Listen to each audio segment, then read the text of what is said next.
Greetings, favored one. The Lord is with you. What type of greeting is this?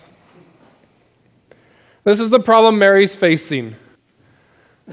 Who are you? How'd you get into my house? Right? Who are you? And what do you want? Greetings come in all sorts of fashions, don't they? What does this greeting mean?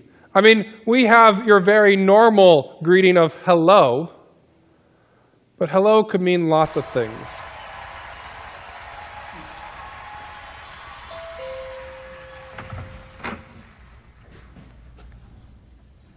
Hello, my name is Elder Price, and I would like to share with you the most amazing book.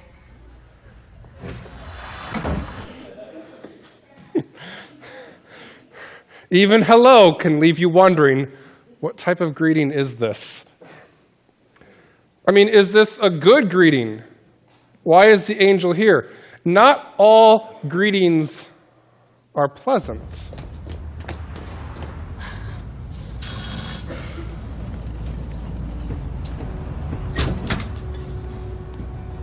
What the hell are you doing here? We have unfinished business. Listen, if you think you're gonna tell my parents... What if I'm in trouble? What if this messenger from God is here to punish me? I mean, really, in what way does he mean that I am favored?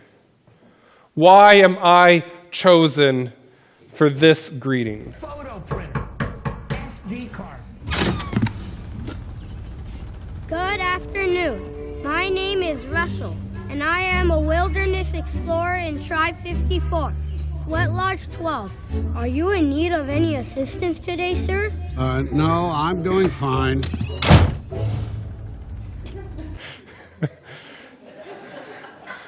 Am I favored because you want something from me?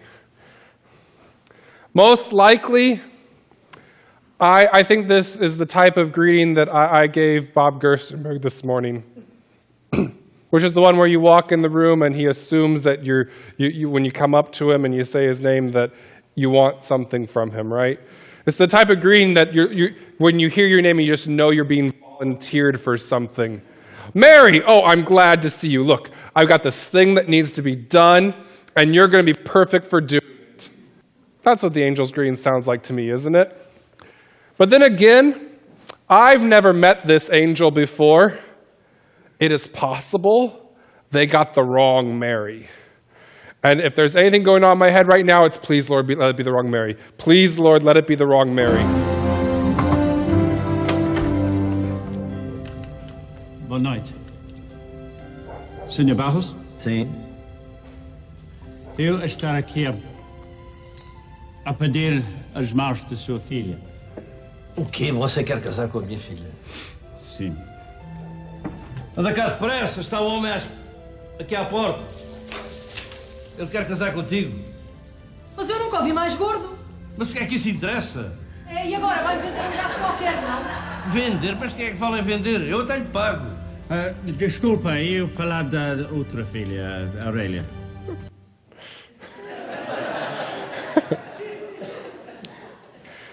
Greetings can be tricky. And Mary does what Mary does best. She ponders.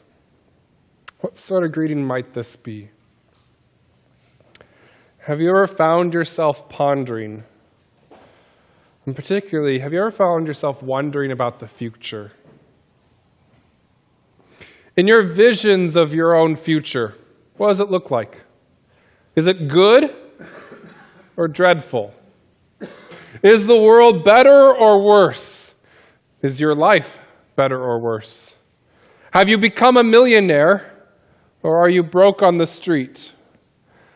Are you still living in this area, or have you done your best to hightail it out of here as fast as you can?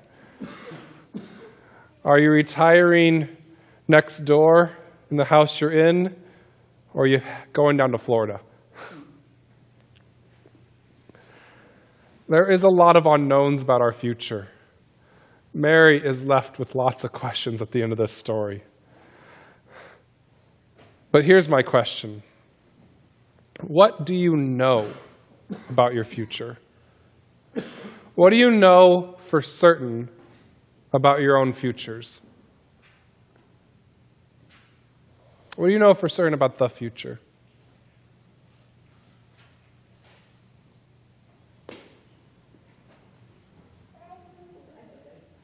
You're going to die someday. That was the first response I got at the first service, too. You're going to die someday. Sorry to tell it, one of the parts of our futures is death and taxes. Work, death, and taxes. Okay. Do you know anything else about your future?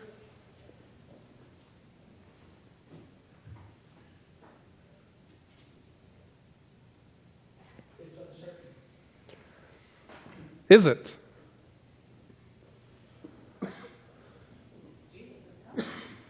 Jesus is coming.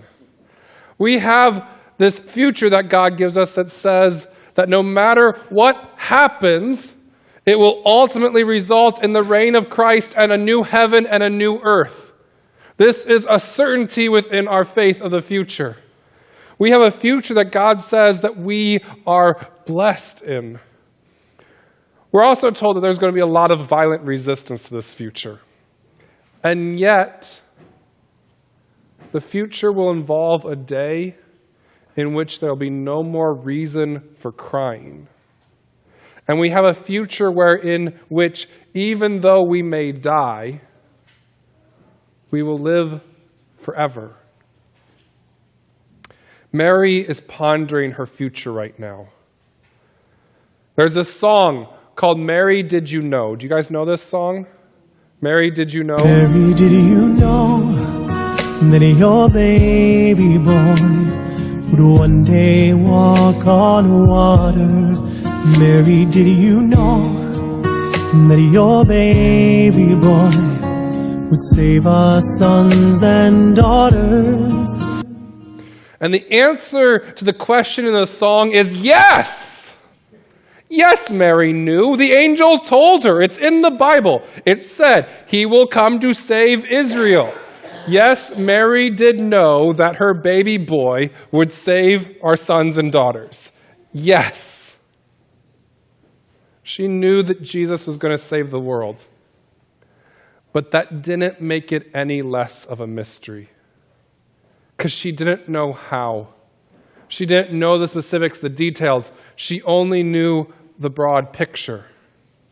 When Jesus arrives on Christmas night, Mary again will find herself pondering a shepherd show up talking about angels filling the sky. After Jesus is born, Mary will find herself again pondering as wise men arrive with gifts of extreme value. And do you know where this story ends for Mary and Joseph, the Christmas story? It ends with them in Egypt, no longer even in Bethlehem, having ran away from Herod. And I'm going to guarantee during her time in Egypt, Mary was pondering. And the question on her mind was pretty straightforward. How? Lord, I know what you're going to do. You told me who this child is and what he's going to do for the world. But how?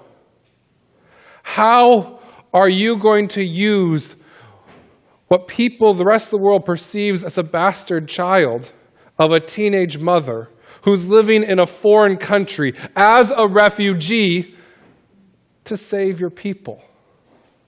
How? And I imagine we could all have the same question about ourselves.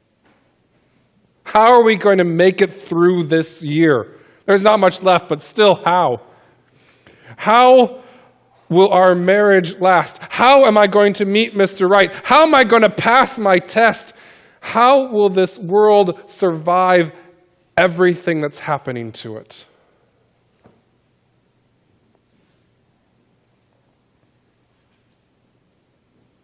And the question becomes,